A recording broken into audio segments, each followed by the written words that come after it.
Always be aware when answering this question, particularly with weaknesses, that point number one is you don't say that you don't have any weaknesses. We all have them, but all the interviewing panel is looking for is that you've identified the weakness, but more importantly, what action steps are you taking to overcome it?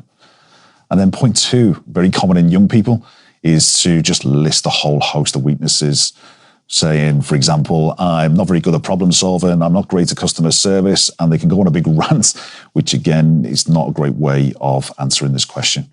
All we're looking for, as I say, is that you've identified a weakness that's obviously not relevant to the job that you're applying for. What I mean by this is if you want to be an accountant and you don't particularly like working with Excel or financial data, that's not going to sound good. So as I say, it's coming up with a weakness and more importantly, the steps that you've done to overcome it. How we answer this question is by using WAR.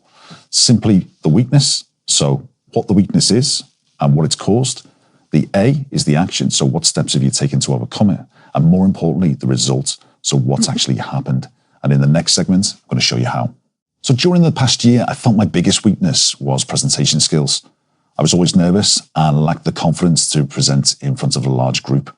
However, there was a growing need within my role as a researcher to present to senior management.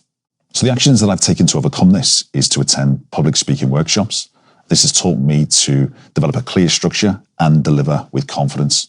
But I've also practiced, which means repeating the process and seeking feedback from people so I can improve. I've also been assigned a mentor, and that means speaking to experts who can provide advice and guidance.